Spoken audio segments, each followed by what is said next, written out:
Hey there, my name is Shane Craddock, and this is the Inner Edge podcast, where I share a different take on how to lead and live a sustainable, high-performance life. Over the course of different episodes, I'm going to challenge the belief that tension, stress, and struggle are essential to success and creativity. My experience is that there's an easier way, there's a better way, and indeed there's an essential way that we need to explore for the times that we live in. So let's go ahead, let's jump in and explore. Hello there. Welcome to part 2 of a 3-parter, I suppose, sequence that I'm calling You, Your Mind, and Your Thinking.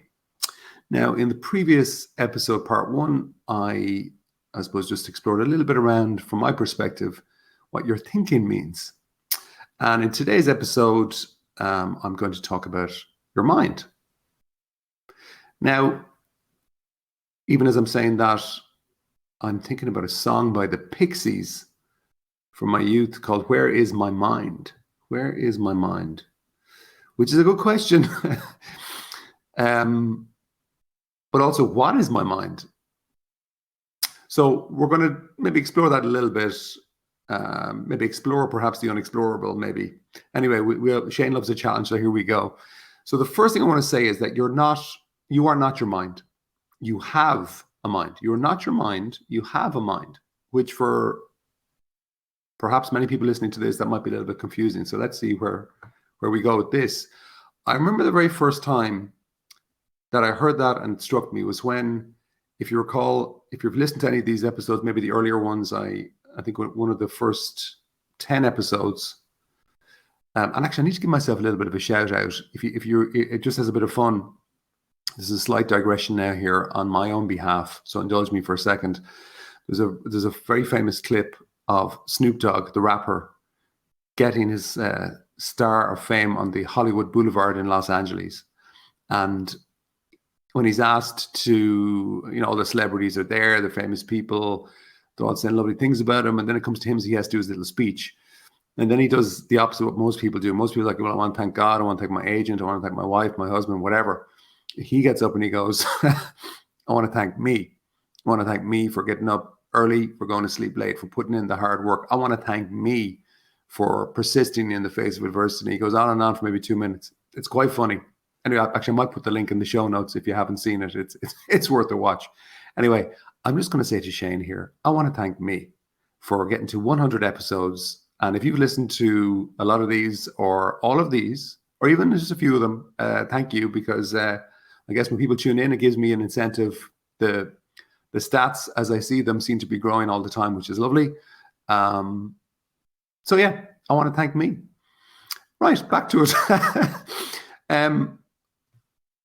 When one of the first of the 10 episodes, I think, that I did with this particular podcast, The Inner Edge, I shared a 15-minute talk where I was telling a story about one of the darkest period of my life, where I was kind of in this suicidal depression loop. And luckily for me, somebody caught me before I could do, and it's something I couldn't take back.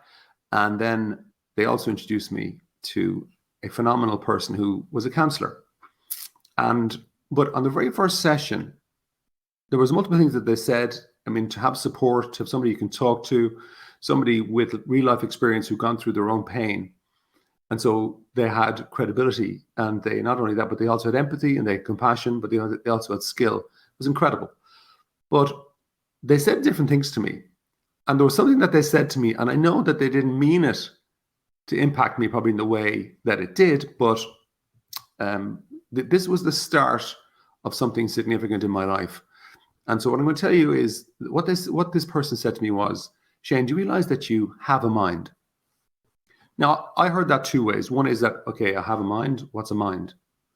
But the second way I heard it, which is maybe more important, is the fact that there was a difference between me and this thing called a mind. It wasn't the same thing. And up until that point, I just assumed, well, am I not my mind? And at that time, I remember that striking me, and I kind of kept digging into that, and I have been digging into that for the rest of my life. And that has been a game changer. Because in the same way that if someone said to me, do you realize that you have a phone? So, well, yeah, okay. But if I said to you, well, are you your phone? You just laugh at me and say, well, that's ridiculous. Like, the phone is a separate thing. The phone is incredible technology. It's an incredible asset if I use it a certain way. It's also quite dangerous if I don't use it, if I use it a certain way, or if I let it use me, which perhaps is one of the biggest issues that we have right now in our modern tech world. Technology is using us more than we want to use it. But the same way, your mind is the same. That's how I look at my mind. It is like my phone. It is an asset. It is a tool. It's incredible technology, but it ain't me. Now, if you go looking for, and I would encourage you to look up the Oxford Dictionary for the definition of mind, you're going to get quite a lot of different definitions. Now, my Apple Dictionary gives me a simpler one. Now, the Oxford one, I'd say, you'll see there, it kind of mostly goes into memory, actually, which is interesting, which is also relevant to mind, because mind is the source of your memory, you know. And then also, if I look at my Apple Dictionary, it's probably a little bit clearer. I'll give you three things it says. It says, one, the element of a person that enables them to be aware of the world and their experiences, to think and to feel, the faculty of consciousness and thought. I have to say I like that. That's pretty clear. It also gives two other points. It says a person's ability to think and reason, the intellect.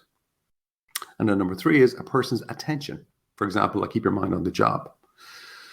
So go back to that first one, the element of a person that enables them to be aware of the world and their experiences. So awareness, aware, to think, okay, thinking, to feel, the faculty of consciousness and thought. Lovely. Now, I would agree with all that from my experience, but I'm going to add in an extra little bit. I'm going to add in my own little extra definition, which is, for me, the mind is a programmable field of energy. It's programmable. It's how I learned my tables. You know, what's 5 times 5? You should know the answer. But why? Because you program through repetition into your mind this field of energy, and it's just stored there forever.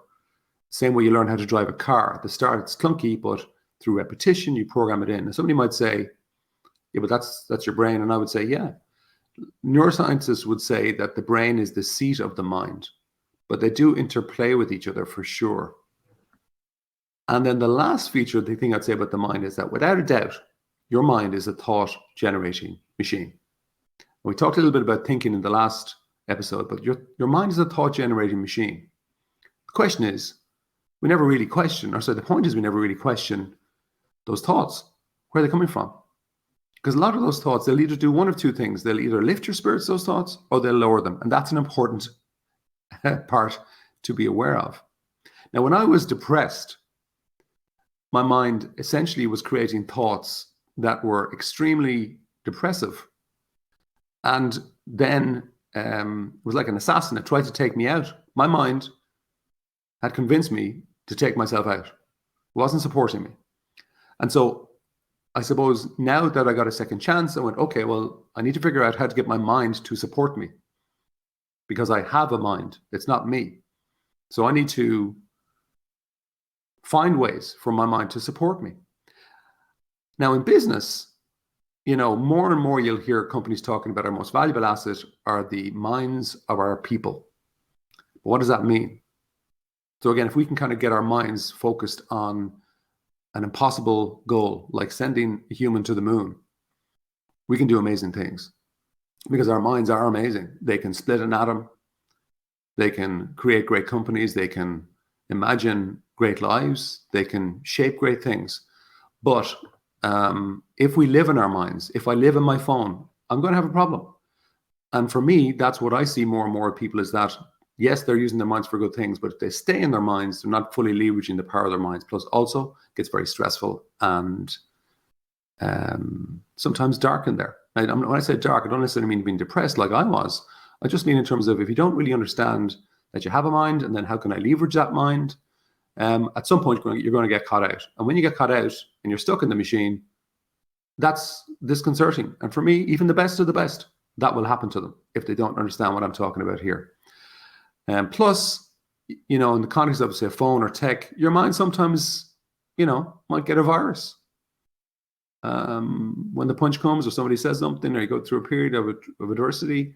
So your mind does need a little clean every now and again. And that's also possible and very important. Now, crash course, very, very simplified crash course on the structure of your mind. You know, there's a conscious part of your mind and there's an unconscious part. The conscious part, I guess, is the part that's listening to me now, but it's all the one. Conscious, unconscious, the same thing. But within your unconscious, the bit that you're not necessarily fully aware of all the time, there are three main parts. The first bit is your memory, where literally everything that's happened in your life is recorded. It's like a massive data warehouse. It just stores everything, plus knowledge. So every bit of memory, everything you've experienced in your life is actually somewhere there in your mind. And the second main part of your unconscious mind is, I guess you could call identity, the home of your ego, your personality, your self-image. It's very much influenced by the memory part of your mind, but it is there too. And that has a massive bearing on, well, how you see yourself and how you interact with the world and what you think are your strengths and weaknesses, etc. Now, the third part of the mind for me is probably the most interesting, and that has different names, I guess you could describe, but it's probably the source of your intuition, the deeper part of yourself. You could say it's less personal. It's the part that perhaps somebody might say it's universal mind. It's down into source. It's down into perhaps the unknowable or unexplainable. But that's the part that I'm most interested in myself, because when I'm stuck in memory and identity, I'm kind of stuck within the limitations of my own self, my own personal thinking. So those two parts really represent the personal thinking mind. And then the deeper part, your intuition, your source, maybe you could even say your soul, is unlimited. It's unlimited. And the future for me seems to be more to living from that space and not so much being controlled by the limited personal thinking mind, if that makes any sense. Now, one thing I will throw in here is that in a world that's getting increasingly noisy, resting your mind is vital. Because your mind, if it's like a machine, you can actually overheat the engine. And that is happening because more and more people are getting burnt out. All the research over the last 4 or 5 years is showing that 60 to 65% of people in the Western world, which at this point seems to be most of the world, are over-revved in their engine. They're very close to burnout, no matter what they tell you. So moving your mind into neutral, moving it down the gears into kind of a nice, easy resting state is actually a pretty important practice going forwards, whatever way you can do that.